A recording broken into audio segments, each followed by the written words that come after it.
మండల committee CPI ఆధ్వర్యంలో జఫర్గఢ మండలంలో ఉన్నటువంటి ప్రభుత్వ భూములు, అవి బీడు భూములు కావచ్చు, బంజరు భూములు కావచ్చు, దేవాదాయ భూములు కావచ్చు, అసైన్మెంట్ భూములు కావచ్చు, ఏ భూములన్నా కూడా గత ప్రభుత్వ పాలనలో అన్యాక్రాంతం అయినాయి. ఈ ప్రభుత్వ పాలన వాటిని పట్టాలు చేసుకోవాలని చెప్పేసి సాదాబాయినామాలో దరఖాస్తులు చేసుకున్నటువంటి పరిస్థితి కనబడతా ఉంది. అందుకోసం ఈరోజు మన రెవెన్యూ అధికారుల దృష్టికి జఫర్గఢ మండలంలో ఉన్నటువంటి ప్రభుత్వ భూముల్ని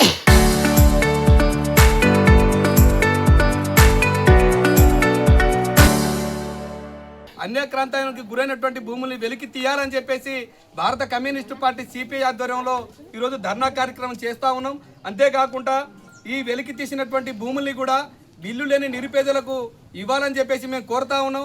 అదేవిధంగా రాష్ట్ర ప్రభుత్వం కూడా ప్రజాప్రభుత్వం అని చెప్తుంటా ఉంది. కాబట్టి ఈ ప్రభుత్వంలో ఇల్లు లేని నిరుపేదలకు ఇళ్ల స్థలాలు ఇచ్చి ఇందిరమ్మ ఇల్లు కట్టించి ఇవ్వాలని భారత కమ్యూనిస్టు పార్టీ సిపిఐగా డిమాండ్ చేస్తూ ఉన్నాం.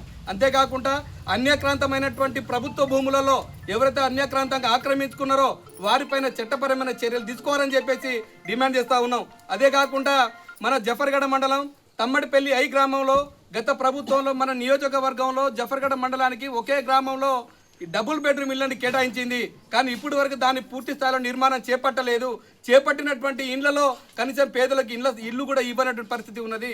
అందుకోసం తమ్మడిపల్లి ఐ గ్రామంలో ఉన్నటువంటి డబుల్ బెడ్రూమ్ ఇండ్లకు కూడా మహాదశ కల్పించి వాస్తవంగా అర్హులు అనేటువంటి వాళ్ళకి ఆ డబుల్ బెడ్రూమ్ ఇవ్వాలని చెప్పేసి భారత కమ్యూనిస్టు పార్టీగా మేము డిమాండ్ చేస్తూ ఉన్నాం. అదే దానికి ఉన్నటువంటి డిమాండ్ లెటర్ని ఈరోజు మన తహసీల్దార్ గారు లేకపోయారు, అందుకనే ఆర్ఐ గారికి ఇస్తా ఉన్నాం. వీటి మీద కూడా ఆర్ఐ గారు మాట్లాడాలని చెప్పేసి కోరుతా ఉన్నాం. కట్టిస్తామని కూడా ఎన్నికల ముందు హామీ ఇచ్చింది. ఇప్పటికీ 2 సంవత్సరాలు కావస్తుంది.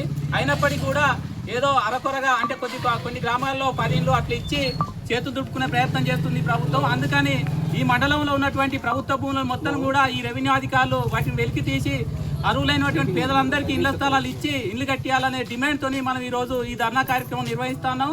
దీనికి సంబంధించి ఇప్పుడు ఇక్కడ ఉన్నటువంటి వచ్చినటువంటి ఈ పేదలందరూ కూడా రేపు ఈ రోజుతోనే ఇది అయిపోదు, రేపు గుడిసెలేసే కార్యక్రమం కూడా ఉంటుంది. కాబట్టి ఇక్కడికి వచ్చిన వాళ్ళందరూ కూడా ఇంకా మిగతా వాళ్ళు ఇండ్లు లేనటువంటి వారందరికీ కూడా సమాచారం ఇచ్చి ఈ రకంగా ఇదే ఐక్యతతో మనం ఇండ్ల జాగాలు సాధించుకునేంత వరకు మనం ఇదే కమిట్మెంట్తో పోరాటం చేయాలని మిమ్మల్ని అందరికీ కోరుకుంటూ ఈ అవకాశం ఇచ్చినటువంటి ఈ మండల కమిటీ వీళ్ళందరికీ కూడా ధన్యవాదాలు తెలియజేస్తూ ఇప్పుడు మన పార్టీ సీనియర్ నాయకులు ఉపృతుల మల్లయ్య గారిని కూడా పరిచయం కావాల్సిందిగా కోరుతా ఉన్నాం.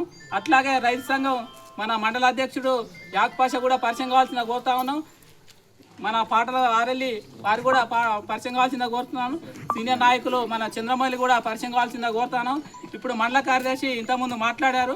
మళ్ళీ ముగింపులో చివరిలో పూర్తి సమాచారం మాట్లాడి ఈరోజు భారత కమ్యూనిస్టు పార్టీ సిపిఐ జఫర్గఢ మండల కమిటీ ఆధ్వర్యంలో స్థానిక రెవెన్యూ కార్యాలయం ముందు ధర్నా కార్యక్రమం చేయడం జరుగుతూ ఉంది. ఈరోజు ఈ ధర్నాకు వచ్చినటువంటి మా అక్క చెల్లెళ్లకు, అన్నదమ్ములందరికీ కూడా పేరు పేరు నమస్కారాలు తెలియజేస్తూ మీడియా మిత్రులకు ప్రత్యేకమైన ధన్యవాదాలు తెలియజేస్తా ఉన్నాం. ఈరోజు జఫర్గఢ మండలంలో గత టీఆర్ఎస్ పాలనలో అన్యాక్రాంతమైనటువంటి ప్రభుత్వ భూములకు సాదాబాయినామా ధరణి పేరుతోటి ఈ ప్రభుత్వం వారికి పట్టాలు ఇచ్చేటువంటి పన్నాగం చేస్తూ ఉంది.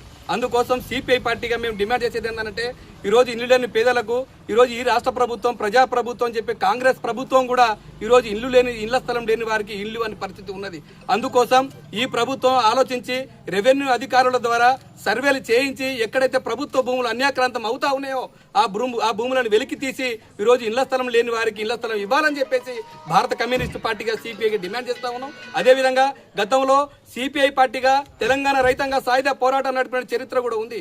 అందులో భాగంగా ఈ ప్రభుత్వం ఈ అధికార యంత్రాంగం కనుక తక్షణమే అన్యాక్రాంతమైతున్నటువంటి ప్రభుత్వ భూముల్ని వెలికి తీసి పేదలకు పంచకుంటే భారత కమ్యూనిస్టు పార్టీ సిపిఐగా మేమే వెలికి తీసి అరులైన నిరుపేదలకు 100 గజాల చొప్పున భూములు పంచుతామని చెప్పేసి సిపిఐ పార్టీగా డిమాండ్ చేస్తా ఉన్నాం. అదేవిధంగా జఫర్గఢ మండలంలో 10వ సర్వే నెంబర్లు ఉన్నటువంటి మిగులు భూములు కావచ్చు, 1845 సర్వే నెంబర్లు ఉన్నటువంటి ప్రభుత్వ భూములు కావచ్చు, కొనాచలం శివార్లో ఉన్నటువంటి 161 సర్వే నెంబర్లు ఉన్నటువంటి ప్రభుత్వ భూములు కావచ్చు, ఈ ఏ భూములన్నా కానీ పేదలకు అనుగుణంగా ఉండాలి, పేదలకు పంచాలి, పేదలకు ఇవ్వాలని చెప్పేసి సిపిఐ పార్టీగా ఆనాటి నుండి ఈనాటి వరకు మేము డిమాండ్ చేస్తూనే ఉన్నాం. ప్రభుత్వాలు మారుతూనే ఉన్నాయి, కానీ పేదల తలరాత మాత్రం మారడం లేదు. అందుకోసం ఇప్పటికైనా ఈ ప్రభుత్వం ప్రజాప్రభుత్వం కాబట్టి తక్షణమే ఈ భూముల్ని ఎలికి తీయడం కోసం ఒక ప్రత్యేక కార్యాచరణ తీసుకొని అధికారులు మమేకమై పేదలకు ఇచ్చేదాని కోసం ఈ ఇందిరమ్మ ఇల్లు నిర్మించే దానికోసం కృషి చేయాలని చెప్పేసి సిపిఐ పార్టీగా డిమాండ్ చేస్తా ఉన్నాం. లేని పక్షంలో రానున్న రోజుల్లో ఎక్కడైతే ప్రభుత్వ భూమి ఉందో అక్కడ భూ పోరాటం చేస్తాం, పేదలకు పంచుతామని చెప్పేసి సిపిఐ పార్టీగా మేము డిమాండ్ చేస్తా ఉన్నాం. ఐతమ్మడిపల్లి ఉన్నటువంటి డబుల్ బెడ్రూమ్ ఇండ్లు దాదాపు మన గన్పూర్ నియోజకవర్గంలో జఫర్గఢ మండలంలో ఒకే గ్రామంలో, దాంతో తర్వాత తిమ్మంపేట గ్రామంలో ఇవ్వడం జరిగింది. ఆరాకొరగా తమ్మడిపల్లి ఐ గ్రామంలో ఇల్లు కట్టించిండ్రు కానీ దానికి కనీసం సున్నం లేని పరిస్థితి ఉంది. ఇల్లు కట్టించిరు కానీ దాని దర్వాజాలు లేవు, ఇల్లు కట్టించిరు కానీ కిటికీలు లేనటువంటి పరిస్థితి ఉన్నది. ఈ ప్రభుత్వం వాటిని మొత్తంగా కూడా ఈ ఇందిరమ్మ ఇళ్లలో చేర్పించి వాస్తవంగా ఉన్నటువంటి అర్హులకి ఇచ్చేదానికోసం అధికార యంత్రాంగం కృషి చేయాలని చెప్పేసి మేము డిమాండ్ చేస్తా ఉన్నాం. చరిత్ర సృష్టించినోడు ఇప్పుడు ఆ చరిత్రని తిరగరాయబోతున్నాడు. అబద్ధాల గోడల్ని బద్దలు కొట్టి నిజాలను రాగా మీ ముందుంచబోతున్నాడు. నిజమైన వార్తల కోసం వెంటనే డౌన్లోడ్ చేసుకోండి రా యాప్ని.